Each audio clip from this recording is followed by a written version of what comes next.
मित्रांनो, नमस्कार. राम राम. मी पत्रकार तांबोळी एजी टॅम संपादक अकलूज मंथन बोलतोय. मित्रांनो, अकलूज येथे नुकत्याच होऊन गेलेल्या नगर परिषदेच्या निवडणुकीच्या काळात BJP पक्षाचे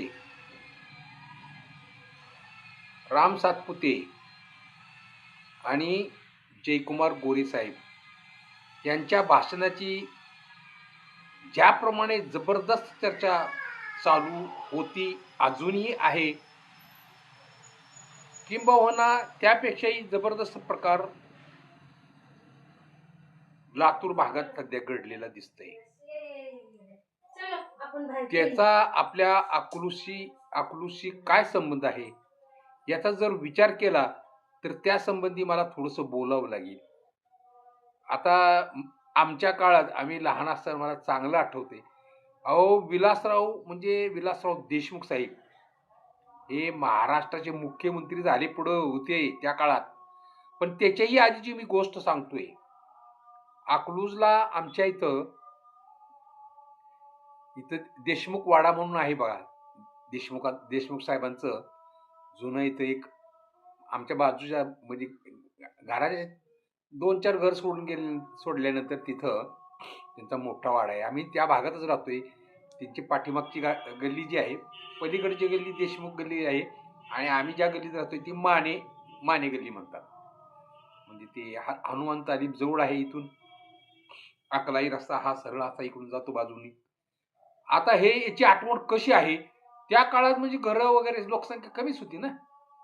आणि आता माझं वय आता सध्या आहे 66. म्हणजे ज्यावेळेस विलासराव अकलूजला शिकायला होते ना, त्यावेळेस आम्ही अगदी मुलंच असणार ना खूपच. म्हणजे तेच मुलं होते आमच्या वयापेक्षा. आता ते बरेचसे वयाने थोडे बहुत मोठे असणार हे निश्चितच आहे, त्याच्यामध्ये दुमत नाही. पण मला चांगलं आठवते, आता त्यांच्याकडं देशमुख साहेबांच्या वाड्याकडे जायचं म्हणलं तरी त्या काळात आम्हाला म्हणजे एवढी काही जास्त रहदारी वगैरे नव्हती. अकलूजचं लहान होतं, पण अकलूजला मात्र हायस्कूल होतं. त्याच्यामुळे इथे अकलूजला ते शिकायला होते हे मला चांगलं आठवतं. हे बोललेलं बघितलेलं काहीतरी आहे गोष्टी.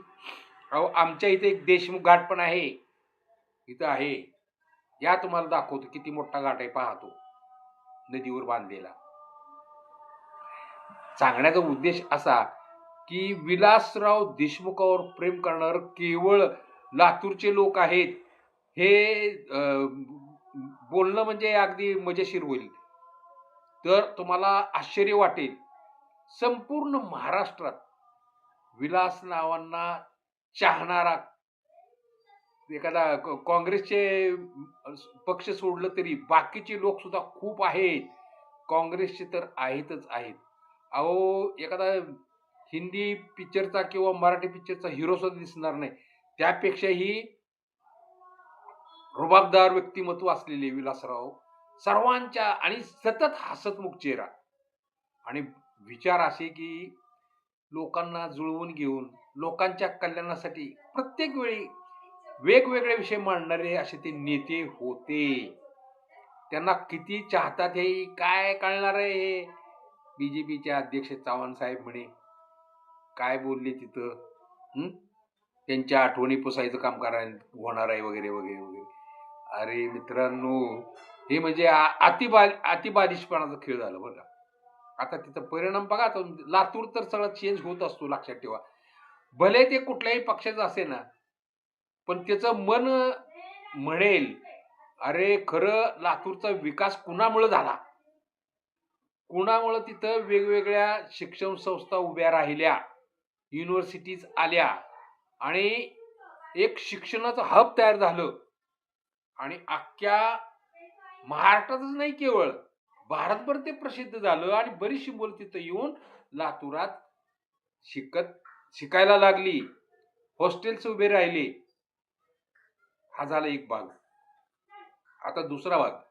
विलासरावांनी महाराष्ट्रावर इतकं प्रेम केलं आणि ते प्युअर काँग्रेसचे असल्या कारणामुळे भारतावरही तेवढं त्यांचं प्रेम होतं. त्यांची बोलण्याची स्टाईल, त्यांची हसवण्याची स्टाईल आणि त्यांचं पटवून देण्याची स्टाईल म्हणजे भाषणातून जनतेला केवळ अद्वितीय असे म्हणावं लागेल. आता हे ज्यांनी पाहिलं असेल किंवा ज्यांना माहीत असेल ते कदापिही विसरणं अशक्य आहे. अरे मिटवायच्या गोष्टी फार पुढच्या झाल्या. अजूनही लोक त्यांचं नाव, आत्ताची तरुण मुलं सुद्धा त्यांचं नाव विसरत नाही विलासराव देशमुख. हो तर अगदी मला सांगतोय त्या काळात हिंदी पिक्चरचे शत्रुघ्न सिन्हा वगैरे, अमिताभ बच्चन वगैरे असे त्या काळात बरेचसे प्रसिद्ध होते, राजेश खन्ना वगैरे असे. त्याच्याही आधीच काळ थोडासा असेल म्हणजे ते मुख्यमंत्री झाले त्यावेळेस. विलासराव सुद्धा एखाद्या चित्रपटाच्या हिरोपेक्षा जबरदस्त, आणि चित्रपटाचा हिरो कसा सगळ्याच्या समाजासाठी गोष्टी करत असतोय आणि सगळा समाज त्याला म्हणजे प्रेम करत असते, तोच प्रकार विलासरावांबाबत झाला. आणि मला असं वाटतंय की विलासरावांच्या बाबतीत चव्हाण साहेबांचं म्हणजे बीजेपीच्या असं बोलणं हे अपक्व राजकीय काम आहे असं वाटतं. अर्थात हे कोणाला पटेल न पटेल ते मला सांगता येणार नाही, पण एक पत्रकार म्हणून मी सर्व दृष्टीने बघायला गेलं तर जास्तीत जास्त मेजॉरिटी तुम्हाला दिसेल की लोकांना हे मुळीच पटलेलं नाही. त्याच्यामुळं अगोदरच काय चाललंय बघताय तुम्ही, मुंबई महानगरपालिकेत काय घडतंय बघताय तुम्ही, पुण्यात काय घडतंय ते पाहताय तुम्ही, बिनविरोध कसे काय येतात तेही पाहताय तुम्ही. आयाराम गायारामचे प्रस्त भयानक वाढले महाराष्ट्रात सुद्धा, आणि ते का पक्ष सोडून जात आहेत त्याच्या पाठीमाग फक्त काहीतरी मलिदा मिळाल्याशिवाय कुणी सोडत नाही बाई साहेब, लक्षात ठेवा. मलिदा मिळाल्याशिवाय कुणी सोडत नाही. त्यांना कळून चुकलंय.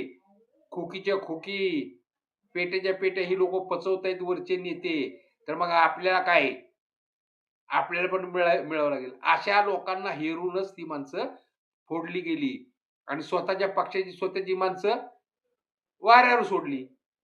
हे सत्य आहे. आता मात्र त्याच्या अगदी विरुद्ध प्रकार लातूर भागात होणार. यावेळेस पहा, सर्व लोक मिळून विलासरावांना श्रद्धांजली द्यायची असेल असं जर ठरवलं तर ती केवळ त्यांच्या मुलांना न्याय देणं हे एक अतिशय त्यांच्या दृष्टीने योग्य ठरेल असं वाटतंय. आता हे पहा, राजकारणाच्या क्षेत्रात महाराष्ट्रात जे काय प्रचंड बदल घडवणारे जे नेते होऊन गेले, ज्याप्रमाणे वसंतदादांचं नाव घेतलं तर बरोबर आहे का, शंकरराव चव्हाणांचं नाव घेतलं तर बरेच जण आहेत, बॅरिस्टर अंतुले पण होऊन गेले, बाबासाहेब देशमुख होऊन गेले. एक लक्षात घ्या, विलासराव देशमुख हेही तेवढंच प्रसिद्ध नाव आहे, त्यांच्या रँक मधलं नाव आहे, आणि त्यांचं कार्य म्हणताल तर फारच प्रचंड आहे मित्रांनो. आता त्या विलासरावांच्या विषयी थोडी बहुत तरी माहिती असायला हवी. ती कितपत आहे हे सांगता येत नाही, पण हे जे बोल बाहेर पडतायत, हे जे विचार बाहेर पडतायत, ते विचार अजित पवार जे म्हणतायत त्याची मात्र आठवण झाल्याशिवाय राहत नाही. आता एक लक्षात ठेवा, आता अतिशय अति विद्वान लोक म्हणणार आहेत इथे कोणी धुतल्या तांदळासारखे नाही वगैरे वगैरे वगैरे. अरे तुला धुतलेल्या तांदळाचीच आठवण कशी काय येते रे? अरे पण माणसाची पण आठवण यावी ना. आता अक्षरशः शब्द सुचत नाही विलासरावांच्या बद्दल काय बोलावं ते. अतिशय उमदा मनाचा माणूस. आणि आम्हा मुलांना तर काय आता बोलायचं. नंतर आम्ही कॉलेजमध्ये वगैरे इकडे तिकडे होतो. मी मुंबईला होतो त्यावेळेस शिकायला. त्या काळात हे साहेब मुख्यमंत्री होते. आठवतंय चांगलं म्हणजे. म्हणजे मी शिकायला पुण्यात असेल कदाचित त्यावेळेस. येऊन जाऊन वगैरे असल्यामुळे म्हणजे तुम्ही विचार करा, की विलासराव देशमुख हे किती लोकप्रिय आहेत अजूनही महाराष्ट्रात आणि त्या काळात होते. आता कोणाला वाटेल, की हे काहीतरी असं बोलतायत. अरे तुम्हाला माहीतच नाहीये. तुमच्याकडे काही गोष्टी असतील तर तुम्ही बघा. तुमच्याकडे तुमचे लोकनेते असतात. त्यांना स्वतःचं काय मिळतंय का मर्यादा याच्यासाठी ते काहीतरी बाष्कळ बडबड करून जातात. परंतु भारतातल्या प्रत्येक ठिकाणी लातूरची ख्याती पोहोचली नाही असं कधीही होणार नाही. आणि हो, काँग्रेसबद्दल नावं ठेवतात. तुम्हाला थकावट तर होतच नाहीये. थकान म्हणजे कसं थकल्यासारखं होतच नाहीये. पण गंमत अशी की तेवढं ते राहुल गांधी त्याचा पक्ष वाढत चाललेला आहे. हे पण लक्षात येत नाही. आता पहा, आता तो पक्ष वाढेल, न वाढेल, वाढावं का न वाढावं तो भाग झाला राजकीय. पण कारण्यांनी त्यांच्या क्षेत्रात स्वतःच्या कष्टावर पुढे येऊन एखादा एरिया नव्हे तर पूर्ण महाराष्ट्र सुद्धा बदलवण्याची ताकद आपल्या अंगात बाणवली. हे कोणी काय दिल्याने येते काय ताकद तशी? त्या ताकदवान नेत्यांपैकी विलासराव देशमुख आहेत. विलासराव देशमुख साहेब हे अतिशय हसतमुख, सदा हसतमुख आणि चांगल्या गोष्टी. आणि हो, त्या काळात दुष्काळ वगैरे पडलेला आठवतंय चांगलं. त्याच्यावरही मात केली. एवढंच नव्हे तर लातूरच्या भागात ते भूकंप वगैरे झाला होता. त्यावेळेस लोकांसाठी किती किती काम केले, प्रचंड काम केले. अहो, ज्याचं जातंय, ज्याचं जळतंय त्यालाच कळतंय असं म्हणतात. लोक लोक तेच लोक जाणीव ठेवतात. मग भले त्यांचा पक्ष कोणताही असो. मित्रांनो, आता जी खळबळ लातूर भागात माजलेली आहे, राजकीय उलथापालथ होऊ लागलेली आहे. माझ्या अंदाजे म्हणजे माझा अंदाज असा आहे, की किमान लातूरचे लोक इतकेही विसरभोळे नाहीत. भले ती आजची पिढी असू द्या, त्यांना त्यांच्या नेत्याबद्दल तर अभिमान असला पाहिजेच ना साहेब. आणि आता काय असतं माहिती का, शब्द हे बाण आहेत, विचार करून सोडले पाहिजेत, असं जुनी एक म्हण आहे.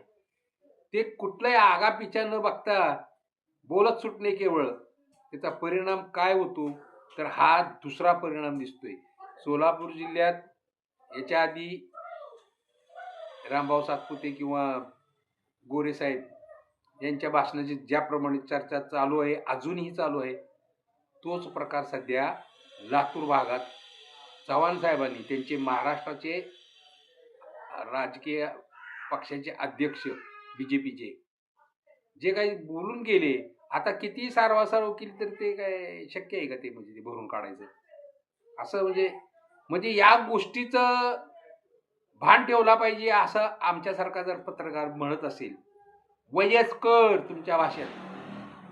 आता मी स्वतःला काय वयस्कर वगैरे काय जास्त समजत नाही. तुमच्या भाषेत असं काय आमचे मित्र ज्येष्ठ असे म्हणतात.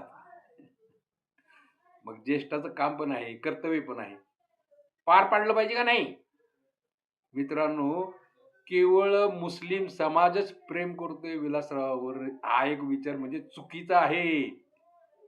वेडेपणा आहे अक्षरशः. सर्व पक्षाचे, सर्व जाती धर्माचे लोक विलासरावांना चाहतात, अजूनही चाहतात. हे आता तुम्हाला कळून येईलच म्हणा. इथून पुढे काही गोष्टी तुम्ही तिथं करायला गेलात, काय केलं. आणि कसं आहे माहिती का, त्याच्या पश्चात त्यांच्या मुलांनी ते काम पुढं चालू ठेवलेलं आहे साहेब. थोडा वारा सध्या देशात इकडं-तिकडं वाहते आणि कसं आहे, सर्व ठिकाणी भरपूर पैसा भयंकर खेळत असल्यामुळे इकडं-तिकडं होणार. पण सत्य एकदा लक्षात आलं, की जनता काय करू शकते, हे अकलूजसारखंच तिथंही लातूरमध्ये निश्चित घडणार हे लक्षात येते आमच्या. आता ते सांगितलं पाहिजे. आता होतंय काय, की कुणाला ते पटणार आहे, कुणाला ते पटणार नाही.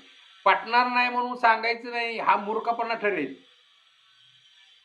त्याच्यातून सावरत समोरच्यानी काही गोष्टी शिकल्या पाहिजेत, काही गोष्टी केल्या पाहिजेत. तरच मग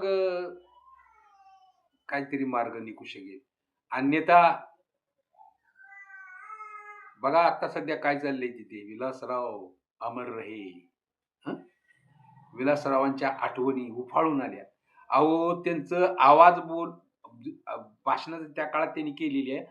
त्यांचा आवाज ऐकण्यासाठी सुद्धा आम्ही बघतोय, केवळ म्हणजे लातूरचे लोक तर आतुर आहेतच, वाद नाही. पण महाराष्ट्रात जी काही पसरलेलं आहे लातूर जिल्ह्यातली लोकं, ते सुद्धा भयानक म्हणजे चाहतात.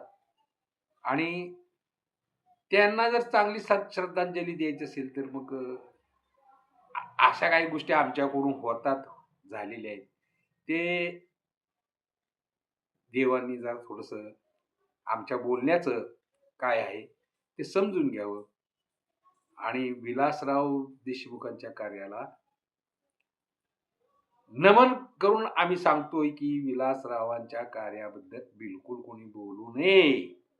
बस एवढंच म्हणणं आहे. पटलं तर बघा. पुन्हा भेटू. नमस्कार.